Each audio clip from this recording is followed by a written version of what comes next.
Hey there, welcome back to another video. This time around, it is my review of the 1993 crime drama film Carlito's Way. Now, Carlito's Way is one of those films that, in all honesty, has grown on me. I didn't really like it that much the first time around that I saw it. I was underwhelmed by the film. The second time I liked it more, but I still wasn't a big fan. The third time I liked it a little bit more, but the fourth time around, the most recent viewing, that's when I honestly felt like things clicked for me when it comes to this film. I still feel that it has some issues, but I would say that now I like the film and I think it's a good movie. Now, a big part of why I think this film works is the direction by Brian De Palma. Like Brian De Palma, in my opinion, is a absolute tremendous technician when it comes to his craft. I think he is, at least from his prime, he is every bit as good as Spielberg or any other major well-known filmmaker during this particular era. I think that his usage and his implementation of framing and filmmaking techniques is second to none. And this film is another prime example of that. Like the way that he utilizes pans, zooms, POV shots, wide shots, uh, any other filmmaking technique you can think of is genuinely astounding. And in particular, sequences that involve a lot of tension and suspense, like the train station sequence that concludes the film, it features just some absolutely dazzling and dynamic and incredible work from a director. I honestly do feel that De Palma is as close as you can possibly get to Hitchcock when it comes to crafting and showcasing that level of suspense when it comes to how he frames a shot and how he puts together a particular sequence. And how he can make really lengthy sequences like the train station sequence still maintain a lot of consistent tension throughout despite their length. That's a prime example of a really talented filmmaker. Somebody who can take something that's that long and it never really has a dull moment. And never really has a moment where things let up and they lose steam. At least not when it comes to the visual presentation. And there's not a ton of action in Carlito's Way. But when the action is there, it's still very memorable because of the way that De Palma shoots those sequences. And so is a lot of other moments in the film. Just stuff of Gale dancing has a certain look to it that is quite iconic. And so is a lot of other moments in the movie. Like it's just a really well-directed, well-crafted film from a visual standpoint, and it all comes down to De Palma. I know initially he wasn't the first choice. I think Abel Ferrara was considered at one point, and so was another director. De Palma, he kind of had cold feet at the start because Pacino was attached to it. He didn't want to do another film featuring Pacino playing a Hispanic gangster type of character like Scarface. But once he read the script, he changed his mind and signed on, and the rest is history. And I can't really think of Carlito's Way without De Palma. Like De Palma's involvement is very, very vital to the overall success of this film. Now, the script by David Coop, based on the novel by Edwin Torres, for the most part, I think it's a great script. I think it's a really good screenplay that starts off on not necessarily on the wrong foot, but it starts off in a way that ultimately hurts the film. And I'll get into that later because I want to talk about the stuff about the script that works before I talk about the stuff about the script that doesn't. So, the screenplay, for one, I think has some really strong characterization.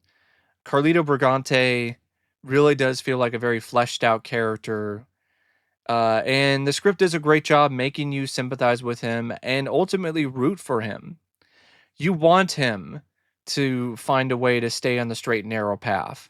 You want to see him get that business and start renting cars and have a life with Gail and raise his kid, and be a father. Like you want to see that for Carlito, because you see him as a guy who, yeah, in the past he did some illegal stuff, he made some mistakes, but he genuinely seems like a guy who's actually actively trying to reform, who's actually trying to make an honest living. And there are moments where he's dragged back down, or he's forced to bring out his gun and start shooting again. But it's not one of those things where he just falls back easily into his old ways. And sadly, that's part of what makes the film so tragic, is that because of his past, because of the type of person that he used to be, he can't fully escape from that. And that's ultimately what costs him in the end. And the fact that you see this side of Carlito that has potential, that's what makes what happens in the end all the more tragic and upsetting. And it just makes the character overall a really compelling character that you want to follow throughout the entire story. Now, other characters are equally as strong, in my opinion. Kleinfeld, his attorney, uh, that is a really great character, in my opinion, because he starts out one way, and he just seems like a well-meaning attorney who, yeah, he represented a criminal, he got him off, but he was just doing his job, and he just seems like a guy who seems like, you know, he's really good at his job, and it's not a pretty job, but he gets the job done, and he did his part to help Carlito get out of jail, and Carlito and him seem like genuine friends. They seem like they actually are brothers initially. And when Kleinfeld reveals his true nature, it hurts. It's like seeing Carlito get stabbed in the back by his own brother. The whole bit where Carlito listens to the tape of him trying to set him up is heartbreaking. And then you have the whole moment on the boat and the absolute clusterfuck that was. And then you have the whole hospital scene where Carlito goes and talks to Kleinfeld face to face. And Kleinfeld basically tells Carlito to his face the truth, that he never really was his friend. He just used him this entire time. And it's just a really flawed character, but it's an equally as interesting character to watch as Carlito, just to see him go down this gangster path. And then you have like that whole great moment in the film where Carlito calls him out and he's like, David, you're not a lawyer no more. You're a gangster now. Yeah, that whole bit. Like, it's just, there's a lot of great stuff in this involving the character of Kleinfeld. And he gets a proper comeuppance as well. I actually like the way that the writer sets that all up, where Carlito gets his revenge without even firing a single bullet. Now, another character that works is Gale. I think Gale is also a pretty good character in terms of the nuance and the depth. Uh, Her relationship with Carlito, you genuinely do buy that they are passionate and love one another. but it's a flawed relationship. And I appreciated the fact that the script didn't shy away from showing those moments. It's not necessarily something straight out of a fairy tale. There are moments where she'll be crying and breaking down and getting angry at Carlito. There'll be moments where Carlito's breaking a mirror in front of her because she doesn't want to listen to him. But the love that they share for one another still doesn't wane despite all of that. And it still doesn't seem like something that's completely unreal. So I really like the way that her character was written. She was tough, she was strong. She didn't just let Carlito walk all over her. And she ultimately did decide to be with him and decided to have his kid, but that was her decision. It didn't seem like she was strong-armed into doing it or forced to do it. And so I think that's a pretty strong character. And you have other characters like Benny Blanco and Pachengo, or is it Pachenga? I think that's who it is. Yeah, Benny Blanco and Pachenga, and even small little roles like the role played by Viggo Mortensen, Laline, who used to be with Carlito, and now he's been given a wire by the police, and he's trying to get Carlito to give him some details for a confession, so Carlito can get arrested because he's in such bad shape that he had to make a deal with the cops. So there's a lot of other stuff involving some of these other characters that also works well too. So it's not just a film that features some good character work and some good depth for one character. There's a lot of depth and some really good moments for all of the main characters in the script, and even some of the side characters as well. And the overall plot, I think, is still pretty effective. How it ultimately unfolds. Carlito trying to get on the straight and narrow, working for the club, having the whole beef with Benny Blanco that ultimately costs him big time. Even prior to that, the whole pool table sequence, which was incredibly harrowing and intense, where there's a deal that's going down. It starts to go sideways fast, and Carlito has to think on his feet and has to survive. Him meeting Gail again, the two of them rekindling their relationship, and all of it leading up to the boat, the night with the boat, and Kleinfeld and the mobster, and Kleinfeld having to make up for his debt with the mobster after he stole $1 million from the mobster by breaking the mobster out of jail. It goes awry because Kleinfeld decides to take it upon himself to take out the mobster and his son. Now Kleinfeld and Carlito are in some serious deep shit because the rest of the mob has put hits out on both of them, and it's this desperate race against time now where Carlito has to find a way to survive being targeted by these mobsters in this train station, and he's outnumbered. Like there's like at least like 4 or 5 of them, and he's only one guy. And then on top of that, he's got to make it to the train station on time in order to catch his train and go to Florida with Gail with the rest of his money and get out of here before, things get really ugly.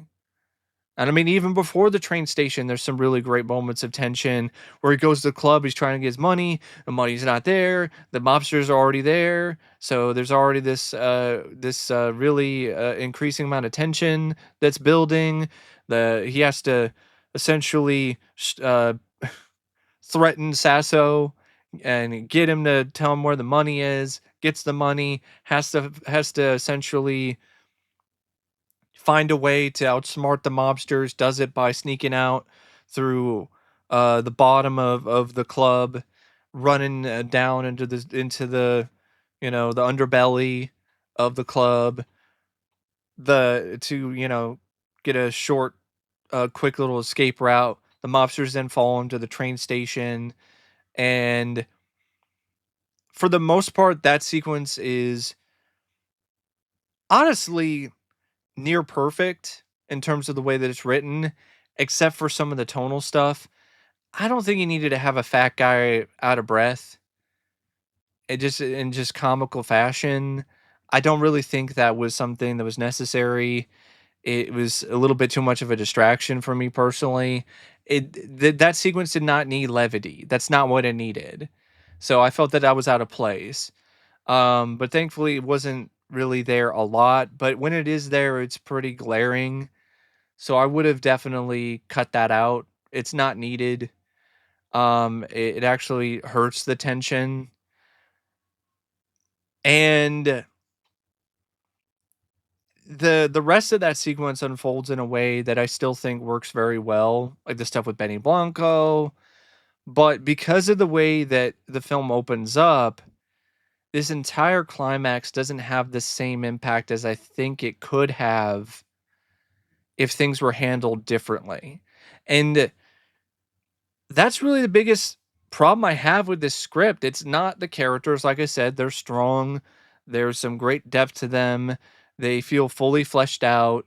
It's not necessarily the plot because I like the whole stuff with Carlito trying to go on the straight and narrow, working at the club, him falling into his old ways and not respecting Benny, and then that winding up biting him in the ass later, the stuff with him and his lawyer becoming more and more unhinged and gangster, and then him having to face off against him and find a way to deal with him as well as the mob, the stuff involving him and Gail and them falling in love all over again. And then you get to the finale at the train station and Carlito's ultimate demise at the hands of Benny Blanco. And Carlito dying isn't really my problem with this script. The problem is how things open up.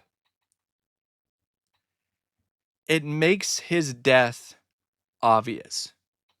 It's too obvious from the beginning that he's dying or he's a goner. It's not necessarily that you know that it's Benny.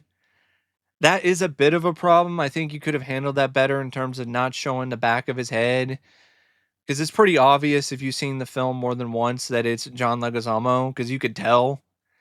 But I think maybe setting it up where, okay, you don't necessarily know exactly who it is, who fires the shot, have it more in the shadows, or maybe you do know, but you don't know how many shots were fired, and you don't know exactly where Carlito was hit. And you don't have him on a gurney basically talking as if, it's already over. And I get what they're trying to do. It's like a film noir kind of thing. But in this instance, I think it undermines the film somewhat because it really hurts the climax. It's a well shot, well executed climax for the most part. But the shootout with the mobsters on the escalator and the eventual moment where Benny Blanco shoots Carlito, and he dies, it doesn't have the same impact that it would have otherwise because it's so telegraphed when it comes to what's going to happen to him at the start of the film. Make it more vague, make it less clear about him dying. So then when you get to the end of the film and he gets shot by Benny Blanco multiple times and he dies, it really pulls your heart out and stomps it on the ground. Like it really does hurt a lot more than it does otherwise because it's that kind of dull ache, dull pain because you already know. You already know how it's going to end. So I think that was definitely not the best choice if you ask me. And that and some of the tonal issues are honestly the only problems I have with this script. For the most part, I think it's an excellent script. I think it's a great screenplay. Now, the cast, I think it's a amazing cast. I mean, Al Pacino as Carlito. Yeah, I mean there are some moments where his delivery is a bit over the top, with the whole way that he's saying his lines. It gets a little repetitive, and there are moments where it's kind of silly, with the whole way that he's saying his lines. But I still think it's a great performance overall, though. I think the intensity of it, the vulnerability of it, I think that's really what sells it. And of course, Pacino's inherent charisma and charm. Um, definitely didn't really have a convincing Hispanic accent, but he never really did. You're not really casting Pacino in a role like this for authenticity. You're casting Pacino in a role like this to have a commanding on-screen presence, and that's definitely what you get from Pacino in Carlito's Way. Sean Penn, though, he's equally as commanding of a presence in this as Dave Kleinfeld, his sleazy lawyer and his best friend.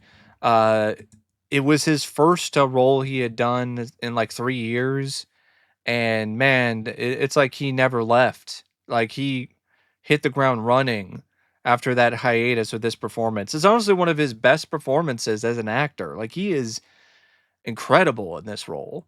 He's just off his rocker, coked out beyond belief, genuinely intimidating despite his wiry frame and his kind of snivelly presence, but still intimidating because of just how coked up he is and how honestly kind of unpredictable his character was. Just to see him go from this kind of shy, meek lawyer to this just coked out gangster was a really good transition, and Sean Penn sold it brilliantly. And the scenes between him and Pacino, where they're staring each other down, some really good work by the two of them. Now, Penelope Ann Miller, I also felt did a really magnificent job on her own with her performance as Gail. Um, she really sold the whole vivacious nature of the character. I felt her and Pacino really clicked very well in terms of their chemistry. She did a great job with the emotional stuff with the character in terms of her breaking down, being angry at Carlito, or being a sad, but also sold it when it comes to their romance with one another. Uh, really good performance overall. Definitely one of her best performances as an actress. John Leguizamo as Benny Blanco, not really a very meaty role, but he still makes a significant impression with this performance. Just plays the ultimate cocky asshole gangster. The guy who is an up and comer, who thinks he's hot shit, and ultimately because of situations that arise, he's able to step up in the ranks and puts Carlito in his sights, and that's how he's able to put himself on the map and finally become a big shot. But he's got this attitude of he's already a big shot even when he's not. He has no sense of ethics whatsoever, and Leguizamo did a great job playing that role. Luis Guzman was also good as Pachanga, and so was Jorge Porcel as Sasso. Even like James Rebhorn, who played the district attorney Bill Norwalk, he also did some good work.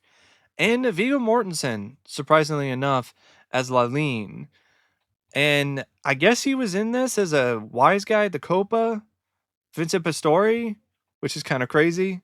Big pussy from The Sopranos. Um, definitely didn't have that much in terms of a line. Adrian Pasadar, he has a bit role in this. He's from like Near Dark and other stuff like that. He was in the film as Frankie Tagliucci. I definitely feel Frank Minucci. Speaking of Tagliucci, I think he did a good job playing Tony T. Um, I believe this was Vincent. Yeah, Vincent Tagliucci is played by Joseph Siravo. That's one casting choice I felt was a bit off. I really didn't buy that guy as the mobster son. At least when he's supposed to be intimidating. Maybe if he's like the wimpier son or whatever, like the AJ of the group. But I didn't really buy him as like the heavy. I don't think that was really the best casting choice, especially when he's supposed to be like the main intimidating force in the finale of the train station. There was too much bug eye acting from this guy, like almost like he had a cattle prod shoved up his ass, and it was just kind of distracting at points for me. He was just always like this, and it was like, okay, all right, maybe he's supposed to be coked up or something, but it didn't really click as well for me as it might have for other people. Um, I honestly think De Palma should have cast somebody else who was a little bit more believable in that role. But that's just me personally. For the most part, though, great cast. Equally as great when it comes to cinematography. It's a really great looking film. Really nice, stylish, cool looking film by Stephen H. Burham. The editing by Bill Penko and Christina Bowden, I think for the most part is excellent, especially when it comes to the sequences involving a lot of tension, thrills, especially the couple action sequences that the film does have. They feature some really tremendous editing. And the score by Patrick Doyle, I think, is also good. I think it's a good score, especially the main theme. It's not as strong as the Born on the 4th of July music that was used for the film's trailer. And by the way, the trailer for this is honestly one of the best trailers ever made. Like, I'm gonna have it in the video description down below. It is such a epic and just stupendous trailer. It's such a great trailer. Um, but the score that's in the film still works. It still provides a nice emotional core for the film, and I think it's still paced fairly decently enough. Uh, but I think the pacing would have been better too if you didn't already know that Carlito was gonna die. I definitely think that does hurt the pacing a little because of just how obvious it is when it comes to his ultimate fate from the start of the film. But I still like the film. I still think it's a good movie, and I definitely would recommend it if, for whatever reason, you haven't checked it out yet. But anyway, that's my review of Carlito's Way, and thanks for watching. And as always, I'll see you later. See ya.